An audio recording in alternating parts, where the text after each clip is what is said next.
நுவலி விளையாடி நேயர்களுக்கு சாய் சுதாவின் வணக்கங்கள். இது ஒரு இரங்கல் பதிவு. கன்னடத்து பைங்கிலி அபிநய சரஸ்வதி சரோஜாதேவி அவர்கள் இன்று காலை மறைந்துவிட்டார். அவரை பற்றிய ஒரு நினைவேந்தல் பதிவு இது. அவர் கர்நாடகாவில் 1938 பைரையா ருத்ரம்மா என்ற தம்பதிகளுக்கு பிறந்தார். இவர் 55 தான் முதல் படம் நடிக்கிறாங்க கன்னடத்தில், மகாகவி காளிதாஸுங்கிற படத்தில். இந்த முதல் படமே அவருக்கு தேசிய விருது வாங்கி தந்திருக்கின்றது. தமிழில் 1957 தங்கமலை ரகசியம் வெளிவந்தது. அந்த படத்தில் சிவாஜி ஜமுனா தான் கதாநாயகி.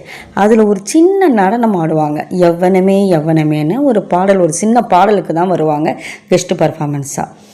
அதன் பிறகு 1958 வெளிவந்த நாடோடி மன்னல தான் இடைவேளைக்கு பிறகு செகண்ட் ஹீரோயினாக, அதில் முதல்ல பானுமதி தான் வருவாங்க. அதன் பிறகு இடைவேளைக்கு பிறகு தான் வருவாங்க.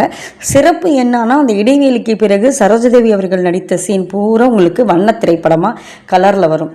மானே தேடி மச்சான் வர போகிறான் அப்படின்னு அந்த பாடலே மிக பிரம்மாண்டமாக வரும். ஃபஸ்ட்டு சீனு அப்படியே செம்மையாக அப்படியே மாஸாக கிளாஸாக இருக்கும். அப்படிப்பட்ட சரோஜாதேவி அவர்கள் தமிழ், தெலுங்கு, கன்னடம், ஹிந்தி இப்படி 4 மொழிகளில் மொத்தம் 200 படங்களுக்கு மேலே நடிச்சிருக்கிறாங்க. பத்மஸ்ரீ, பத்மபூஷன் போன்ற தேசிய விருதுகள் எல்லாம் அவங்க பெற்றிருக்கிறாங்க. அவங்க 1967 தான் ஸ்ரீஹர்ஷா அப்படிங்கிற ஒரு கல்யாணம் செஞ்சுக்கிட்டாங்க.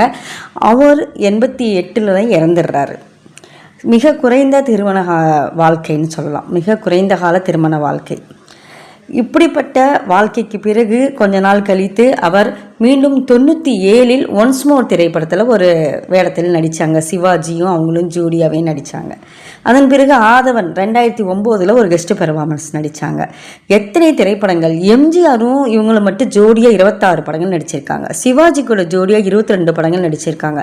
இருந்தாலும் ஜெமினி சரோஜாதேவின்னா நமக்கு அப்படியே ஒரு காதலர்களாக நமக்கு ஒரு நினைவிற்கு வரும். எஸ்எஸ்ஆர் கூட நடிச்சிருக்கிறாங்க.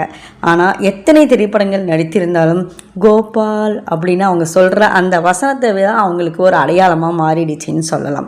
அந்த வசனம் எந்த படத்தில் வந்துச்சு? புதிய பறவைங்கிற படத்தில் சிவாஜி கூட நடிக்கும்போது அவர் அப்படி சொல்லுவாங்க. அதில் அவங்க சிஐடியாக நடிச்சிருப்பாங்கங்கிறது குறிப்பிடத்தக்கது. 2K கிட்ஸுக்கும் தெரிந்த பழம்பெரும் நடிகை மறைந்து விட்டார். அவருக்கு நுவலி விளையாடியின் ஆழ்ந்த இரங்கல்கள்.